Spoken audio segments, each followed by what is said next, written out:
was jealous of Adam alayhi salam over a religious honor.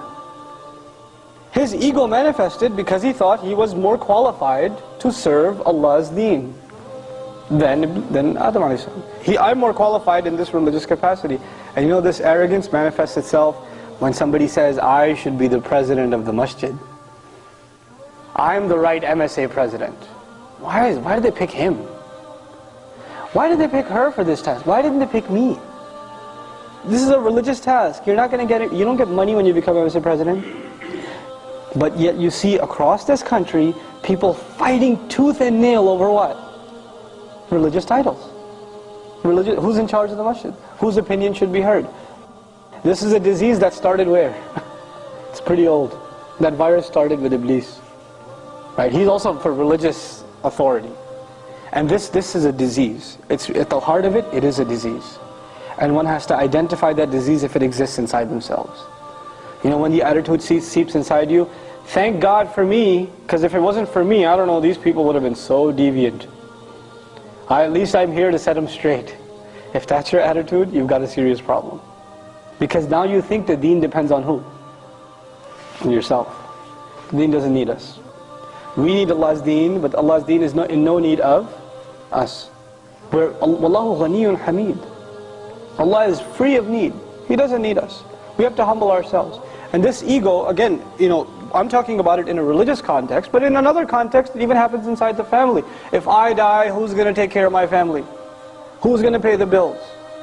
If I don't do it, who's going to do it? That thought comes in your mind, right? Our time of death is written. Whether you think you need to save this much money or that much money, or you need to get that promotion, or you know, whatever you need to do, you think what you need to do. But if Allah decides, I'm gone tonight. If it's written, it's written. And you know what? After I go, my kids, my wife, my husband, whoever, Allah has already taken care of them. I should never have thought I was the one taking care of them to begin with. I wasn't the one taking care of them. Allah was. He had been all along. I was deluding myself into thinking it depended on me. Nothing depends on me. Nothing depends on me. I am not the source of any good. Allah is the source of all good. That you know, when ego is the root problem, where does ego come from? Ego comes from the source point. The starting point is when someone doesn't truly appreciate what Allah is, who Allah is. When you don't appreciate who Allah is, you replace that with an appreciation of your own self. That's where it starts. That's really what the root of the problem is. So the first point I wanted to make, really, inshallah ta'ala, is people that wear the facade of the religion. They look religious, they talk religious, they have knowledge. May Allah protect us from this. This is a very serious problem. They look more religious, the outwardly is very good.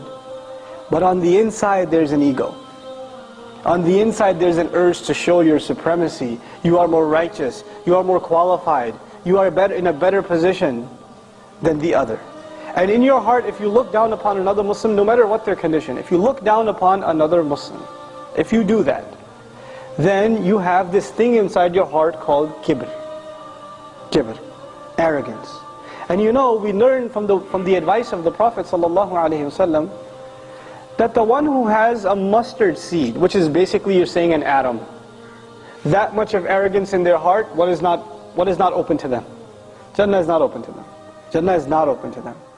So what I'm trying to say is, you have a Muslim who does bad things. You know, the guy drinks, whatever. He does some really bad stuff. His evil actions are outwardly. But your evil action is what? Inwardly. On the outside, you look good. You look like you're doing all right. His action is punishable for sure. For sure. You don't think yours is? And if you were to compare, even though nobody's condoning his behavior, if you were to compare, which is a bigger problem that is harder to fix? Think about that. Is arrogance a bigger problem to fix? You know why it's a bigger problem? Because you can't even see it. At least his drinking problem, you could see it. There are things you could do to address it. But this problem in here, it's a hard thing to fix, because it's deep down inside, and the only one who can sense it is who? Yourself. Nobody can tell you. If it's in there, it's in there. We can't judge any of each other. We can't judge, oh, I can, you know, while I'm giving this talk, you're listening, you're like, I can think of somebody who's pretty arrogant right now that should be listening to this. Don't think of anyone else. That in and of itself, that's a sign of arrogance. Who should you be thinking of? Yourself. The counsel of the religion is not for anyone else first. Who is it for first? Yourself.